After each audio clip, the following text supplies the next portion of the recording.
Hi everyone, welcome to another episode of Finance on Your Terms with your host Mike Manasiak and my lovely co-host Avon. There we go. So Avon, just a reminder, 6 years old, going into first grade, and she's helping me out with this series, which we are wrapping up today, talking about kids and money. Whether kids are 6 years old or about to go to college, these concepts are important, and it's so important to have these talks with your kids and start them as early as possible. Unfortunately, we just do a terrible job in this country from a financial literacy standpoint with our kids. Going to school, there's just not enough classes teaching things like budgeting and debt and credit cards and goal setting when it comes from a financial perspective. So hopefully these videos have helped you out. Hopefully you just get a little tidbit, something to think about with each and every video, and I want this one to be no different. So today we're wrapping it up, and we're going to talk about contentment and giving. Whew. Do you know what contentment means? No. Okay, then let's talk about it. So contentment. So we have talked, because it's very important, and this is the purpose of this. We've talked a lot about in this series about what is it that you want to buy with your money. What are we saving up for you? A big LOL surprise. A big LOL surprise. Some kind of doll. Okay. Now, would having this doll make you happy? Mm-hmm. Okay. Why would it make you happy? Because it has two dolls in it.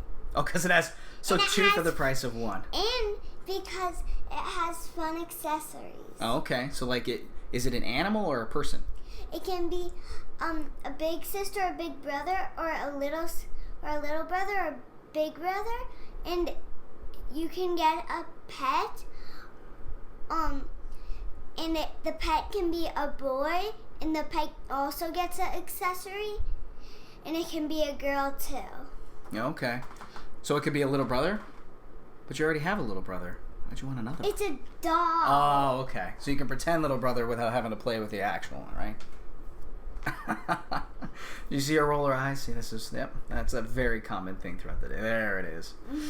So that's it. That's the idea. Did you see how excited she got talking about the LOL doll? I don't care what your situation is.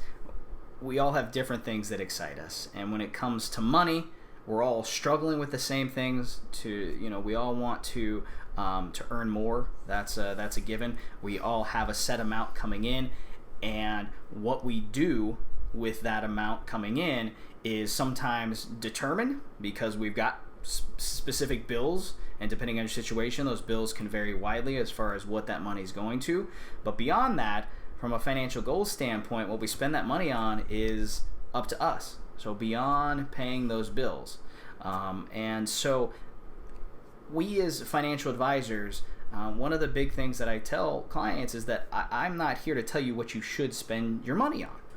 But because I don't know, your interests are probably very different than mine. I don't see the attraction in the doll. I think we have like 58,000 stuffed animals already in the house, but what's one more? The fact is, it's providing her happiness, it's providing her contentment. So I'm not here to tell you what to spend your money on.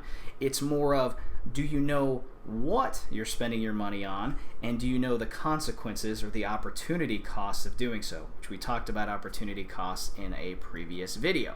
So that's the idea of contentment, is wrapping your head around, yes, we're all under limited incomes. So are we choosing long-term goals financially? Are we choosing short-term? Is there a way to find balance between that? We want to save for retirement. We want to save for a kid's education. But we also want to save for a vacation, maybe even a mini vacation here and there. Is that possible? And how do we get our budget? How do we get our expenses around the way of doing so? With a different savings, the different goals, a different layout, whatever those goals are, how do we accomplish as much of that as possible to make sure that you're happy in your situation? Contentment also comes on the other side. The fact that, does money buy happiness? The old saying says no, but in a lot of ways, yeah, because sometimes it provides security, sometimes it provides comfort, sometimes it does provide for fun experiences or stuff that we use for fun. But also making sure when we're talking with our kids that money's not everything. Okay, there's a lot of experiences, there's a lot of things out in the world that we can do, that we can have, that are not driven by money. And so this LOL doll is important to Avon, and while we want to help her if that's the goal, and she doesn't she knows that she can't spend that money on anything else, that's okay, but the money's not everything. Right? And that goes right into the giving portion of this. So anytime we save money, and we are using an online app for her, like an online account that she can see and chart and everything else, that a portion of the money that she gets for doing her chores go where? We should talk about this more. Into giving, right? Into charity. Mm-hmm. So a certain percentage, even if it's $1 or something along those lines, a certain percentage goes into giving, so that where you can donate to something that you care about. Okay, and so whether it's a cause or a nonprofit, realizing that there are people out there less fortunate than us, that giving is a big part of having the money and the resources to be able to do so, and then making sure a portion of our money goes into that because that's important for us, and that does provide some more contentment. Because you've gone out and volunteered before with us, right?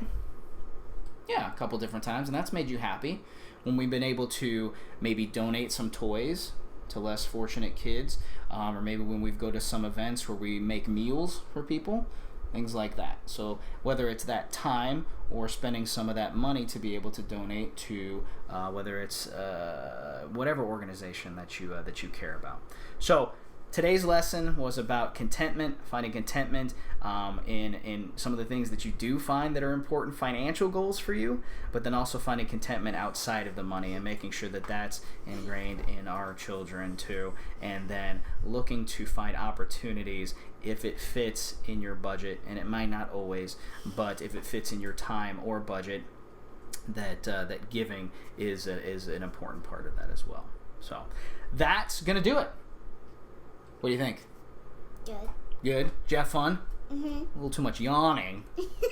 But other than that, that's going to wrap up our series on kids and money. I truly hope some of this stuff has been helpful to review. If you have any questions, any comments, let me know. Also, we're up for topics. We've got some topics rolling in, but I want to look out 2 months, 3 months, 4 months, what other topics are important to you. So share this video and then share those ideas with me as well. This has been Mike and Evan with Finance on Your Terms, and we will see you next week.